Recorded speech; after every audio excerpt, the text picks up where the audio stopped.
Hello, Internet. My name is John Chernoff, and this video is to demonstrate using two libraries that I've developed, one in Java and the other in Flutter, how to create a relatively full-featured client-server web app in a matter of minutes. The server library that we will be using is called ZugServ.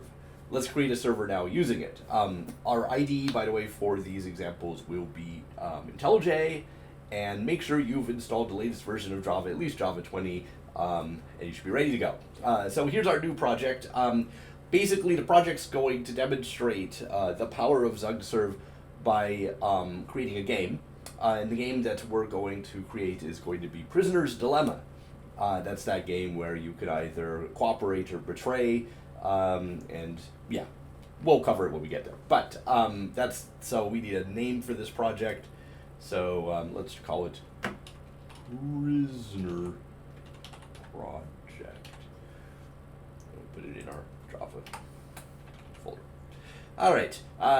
So we have languages Java, build system Maven, JDK 20 at least. All right. Go ahead and create this. And IntelliJ drops this directly into our pom.xml, which we will need to now add the dependency for ZugServ right after doing that. Right, so the dependency for ZugServ is, these are the Maven coordinates for it. And as you can see, its group ID is this, artifact is that, the version is 0.9.9 for now. And that imports ZugServ into our project. All right, yay. Having done that, we can now go ahead and start coding. First, let's create a package for organizational purposes. So yes, we will create a package here, new package. And this is just, again, for organizational purposes. So call this anything you like. I'm going to call mine org.turdovia.prisoners number PD. There we go. Okay, so we've created our package. Off we go. The first class we will create to harness the awesome power of ZugServ will extend one of the major features of ZugServ, the Zug Manager. The Zug Manager handles most of the nitty-gritty work of managing users, areas, and other aspects of our server. Let's call our extending class for Zug Manager Prisoner Server, and we'll notice that after extending Zug Manager, there's going to be a bunch of methods we'll need to implement. So let's go ahead and do this. So we go Java class Prisoner Server, and we're going to extend Zug Manager.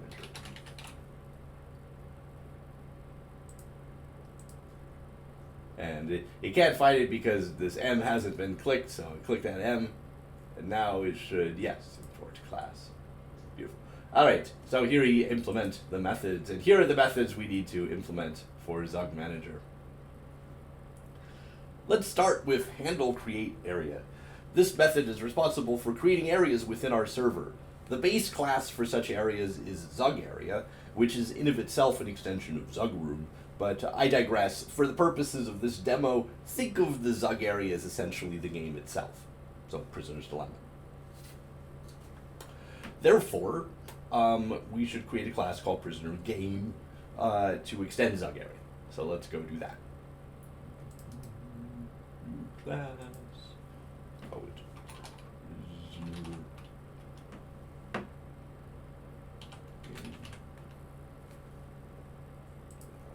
And this will extend Zug area. That. Ta-da! All right, and so we'll create a constructor for this. All right. After creating our constructor, we see that Zug area requires three things.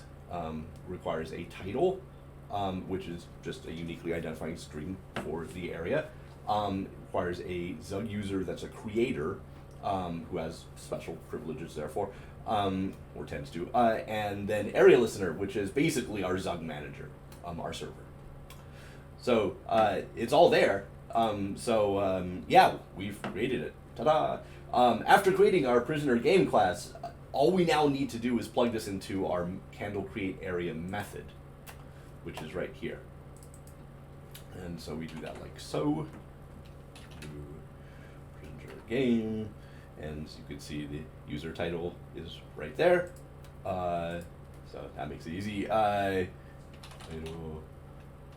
user, so creator, and again, the listener is actually just the server. So this. Ta-da! All right, and that's it. So the second method we're going to implement is handle create user. This method is responsible for creating logged in users within our server. The base class for these users is ZugUser, which in of itself encapsulates a connection, but again, that's digressing. Anyhow, for now, we'll need to extend ZugUser just much like we extended ZugArea. So let's create a class to do that. Let's call that class prisoner user. Sure. Yeah. And this extends ZugUser. And again, we'll make this little constructor just like that. Ooh, we get a little Java doc this time. Right. As you can see, in this case, a ZugUser requires a connection, a name, and a source. Connection represents the actual internet connection between user and server. The name is the user's handle, and the source is how the user authenticated themselves, basically their login method. Currently, only 2 authentication methods are supported, logging in through the lead chess server and logging in as a guest, which is anonymously and without a password.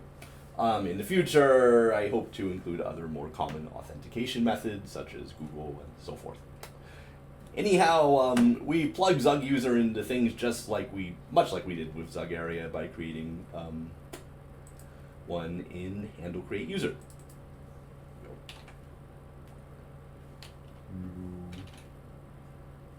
User, and again, there's the connection, there's the name, and there's the source.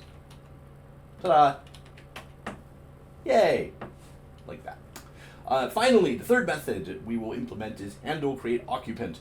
This method will create occupants who represent Zug users within a given Zug area.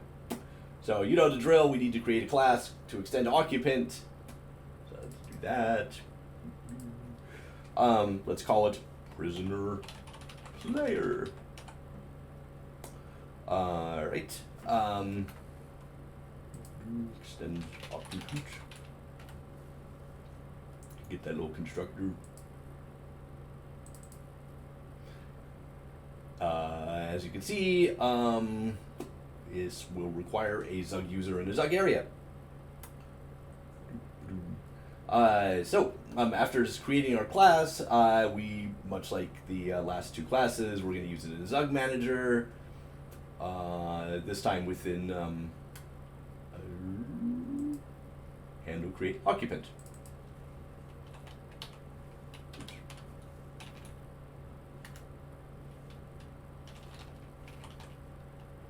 Like so. And voila! We now have, believe it or not, with those 3 simple steps, a more or less functional, if extremely bare bones server. Right, so let's try it out.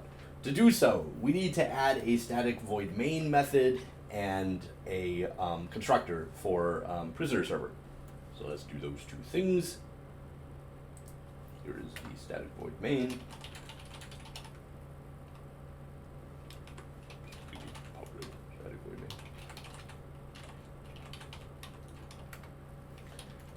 And here is our constructor, which we will create like so.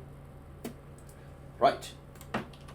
So, the Zug manager, as you can see, or prisoner server, requires a server type and a port. Currently, ZugServ only really supports WebSocket servers, so we'll be using one of those. And for the port, that can be any available port number on your local system. In this case, we'll use 9999. So let's instantiate our prisoner server.